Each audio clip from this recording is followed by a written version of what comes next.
I'm going to share with you the top 3 things we focus on with our riders to get them from sitting on the couch to race fit for Romaniacs.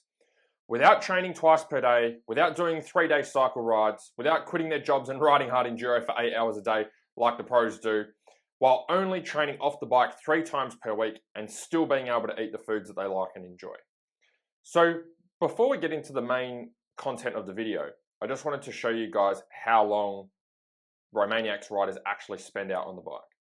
So if we have a look at the results here from Silver for this year, for 2024, you'll see the top guys here. So the guy that finished first spent about 20 hours on the bike, which is a heap of time to be riding for. Okay, day 1, nearly 5 hours, day 2, nearly 6, day 3, 4.5, day 4, nearly 5 hours again. Okay, and that's not including, and then obviously, yeah, a bit of time for prologue.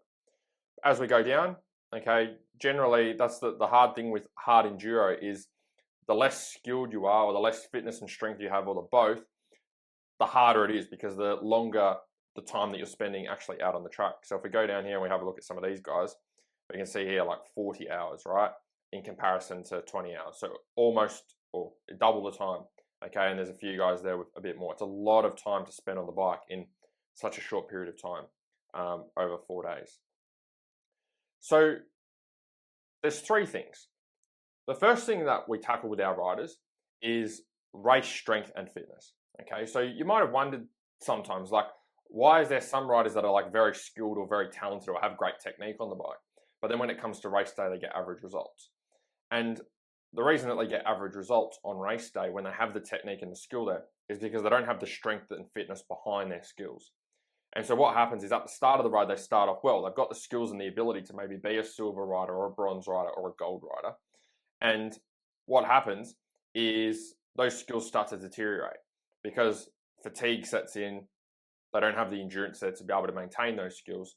And so they start riding like a rider that they don't normally ride like. The reason that strength's important, so if we have a look here, we've got a video from some of the highlights from Romaniacs from Enduro Life Media.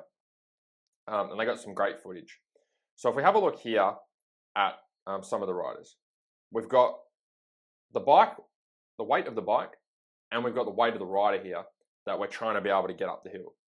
So if that's a 300 that we're looking at, I'm assuming it's a 300, it's probably about 110 kilos there.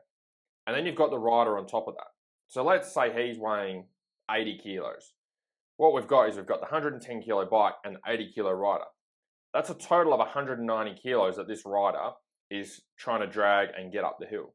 Now, sometimes it's easier because you might have easier spots to be able to move the bike around. Some bits like this where it's quite hard, where you're wrestling a lot of the bike around on the side of a hill. Okay, it's uneven. You're trying to pick a line to get up the hill, trying to find a way to get up there. You're using a lot of strength to be able to wrestle the bike around and move it around. And that's why it's important to be able to get yourself strong. And it's probably one of the parts that a lot of riders miss in their preparation for Romaniacs. The other part's cardio. So obviously you're using a lot of endurance, like you're going for, as we looked at, like 4 days, 20 plus hours. It's a lot of time on the bike. Your cardio, your endurance has to be top notch. But there's 2 types of cardio. Okay, there's one type of cardio where you get your body really, really good at moving at a consistent speed, a consistent effort for a long period of time. So think about like a cycle ride, right? You're out on the cycling bike and you're cycling, consistent speed, consistent effort for a long period of time. That's one type of cardio. And that's the one that a lot of riders focus on for Romaniacs. The one that gets missed is the second type of cardio. The second type of cardio we're going to have a look at here is your interval type cardio, okay? So when you're doing Romaniacs, although it might be 4 days of riding, it's not 4 days of consistent effort over those rides. So if we have a look at this rider here, this is taking a fair bit of effort, right, to be able to get up this section. Like he's wrestling the bike around, trying to get it into position. It's an awkward angle. There's the potential for it to fall on him, so he's probably bracing quite hard. But then you get other parts where you're having a little bit of a rest. So if we have a look here, where this rider is now, where they're starting off, that's their resting point. Like they're waiting to find out where their line is and where they're going to go. Their body gets a little bit of recharge time before it has to go hard again. So although it looks like it's a 4-day event, or it looks like it's 20 hours of riding, what it actually is it's all of these little mini intervals that are making up the race. You've got some parts of the track which require little or no effort, like where they're sitting still, waiting for the next section of the track. And then you've got some parts of the track, like where they're actually riding and wrestling the bike around, like here, where it's taking a lot of effort and a lot of physical energy. So that's why you need to work on getting your body really good at going hard for short periods of time, resting and recovering quickly, and then being able to go hard again. So it's not about, oh, do I need one cardio or the other? You need both. You need to be working both of those. And so the way that we work those is we get our riders to do longer rides on the weekends and when they get on the bike to work their longer distance cardio. And then we do like circuit training, interval training during the week in the gym to work on those short, sharp bursts of high intensity, which are a bit harder to work on with hard enduro. If you don't nail the strength and fitness side going into Romaniacs, then what will happen is you will be one of those riders that starts off well, or that perhaps rides in a class that is higher than what you should be riding in. So you might nominate for silver and you might be like, yeah, I'm a silver rider. But if you don't have the strength and fitness there, what happens is those silver skills that you have turn into bronze skills, okay, or turn into Adam skills, or either lower classes, okay, whatever the class is below where you're at. And that's purely because the fatigue sets in and affects your ability to be able to ride the bike properly. So when you're choosing your class, you need to choose your class based on your ability, yes, but you have to have the strength and fitness there to back up those skills. If you can't maintain those skills for 20 hours of riding over 4 days, and you're only going to be able to maintain them for the first hour, probably going to be in for a treat. If you do nail the strength and fitness though, you will put yourself in a good position to maintain those skills all the way through the race. And that's probably what's going to help you. I mean, your fitness and strength is going to die off regardless. No matter how much prep and effort you put in, it's going to die off to some degree over the 4 days. But the better your strength and fitness is, the less it dies off. So you might start off, say here, and it dies off like that. Whereas someone who does no strength and fitness, it dies off like that. So that's all you're working on, is you're working on just trying to maintain your strength and fitness so you can maintain your skills and ability all the way through the race. The second one is race day nutrition. So if we have a look here, like you could be the fittest and you could be the most skilled rider at Romaniacs, but if you don't nail the food, it's not going to matter, because food's what your body runs on. Food is your fuel for your body, right? It's like getting your bike put on the dyno and getting the best suspension and then not putting any fuel in the bike. Okay, it's not going to matter. And that's the same for your body. So going through sections like this use a lot of energy. Okay, a lot of energy, because you're really muscling the bike around, pushing it, trying to get it up the hill, trying to get it in the right spot, getting on and off the bike all the time. He's got all of his gear on as well. A lot of effort, a lot of energy being used, okay, and burnt through. So you have to be able to make sure that, okay, am I carb loading properly? Am I using carb gels? Am I hydrating myself properly? Have I got enough electrolytes going in because I'm sweating a lot and I've got all my gear on and I'm working hard?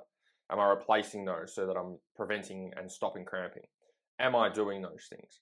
Am I getting protein in to make sure that my muscles can recover after each day of riding? Am I getting enough protein in?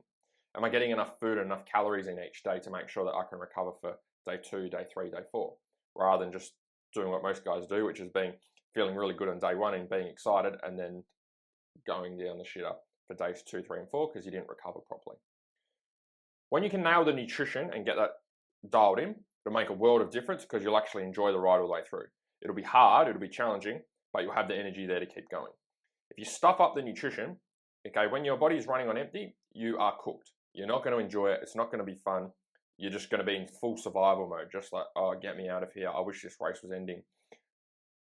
Why did I enter this? Maybe I've bitten off more than I can chew. You can have all of those thoughts going through your mind.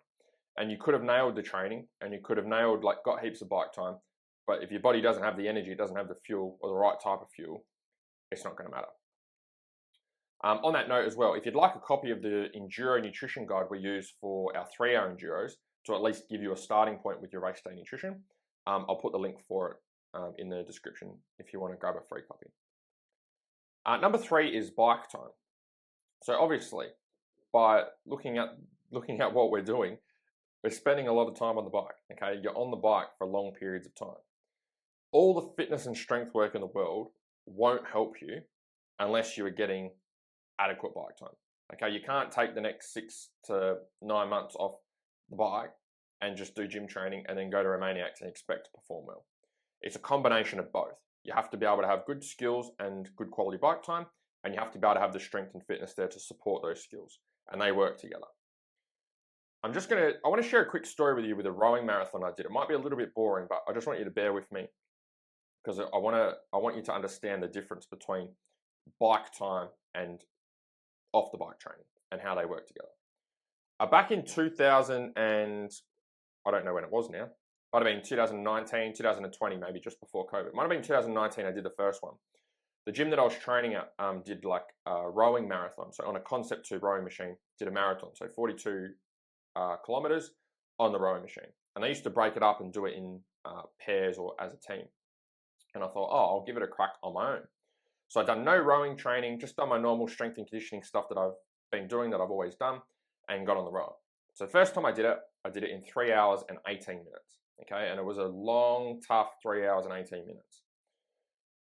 The biggest challenge I had with the row was not actually my breathing, it wasn't my cardio. I don't normally do any endurance stuff. I was just doing my 45-minute to hour training sessions 4 times a week with my weights and maybe some intervals. The hardest part with it was certain parts of my body were breaking down that were just specific to being on the rowing machine. I remember the backs of my heels were getting really, really sore from rubbing on my shoe and being in the foot plate. I remember that my hips and the top of my legs were just so tight. Like I had to get into all sorts of weird positions because I was just not used to doing that volume of rowing. And the other thing that's happening is my hands were really sore. I was using like weird grips on the rowing handle because I just wasn't used to pulling a handle for that long. So the second year I went in the next year and I was like, all right, I want to do a bit more preparation for this row and I want to get it under 3 hours. So what I did is I just did one long row every week. And so I just started building up. I started with like a 5K row, then I went the next week 10K, then 15, then 20, then 25, then 30. And I think I might have done a 35 and then did the 42.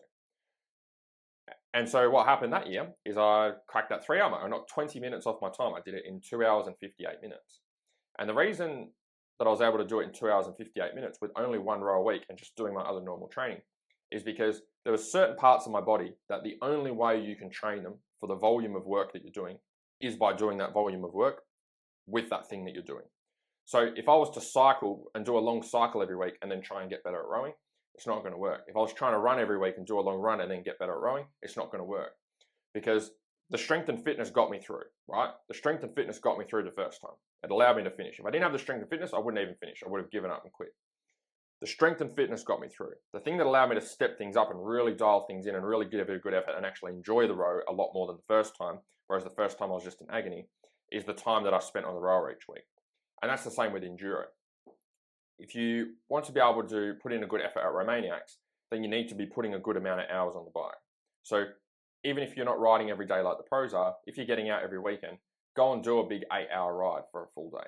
Okay, go and do a weekend where you do 2 days of 8 hours in a row, okay, or 3 days in a row of doing some big rides. Just get your body accustomed to doing it. So you know what you're in for and your body knows what you're in for. Otherwise, you're going to have the experience like I had on the rowing machine the first time where things get a little bit wild. When you dial in the bike time, it just makes it way more enjoyable because the more riding you do, the better your skills get. The better your skills get, the easier it is to get through sections, which means the less energy you use, which means you don't rely as much on strength and fitness. So you want to have both. You need the strength and fitness there to be able to be consistent with your skills and to be able to help to build them up with your training as well as the actual ride and race. And then obviously you want the best of both worlds. Okay, if you just work on your skills, you're going to be the fastest guy out there that can't get through the event. And if you've just got strength and fitness but no skills, it's going to be very hard. You're going to be using a lot more energy than what you should be. So you want to make sure that you're nailing both. If you can do that, then you're probably going to find the race a lot more enjoyable. So they're the top 3. Happy training.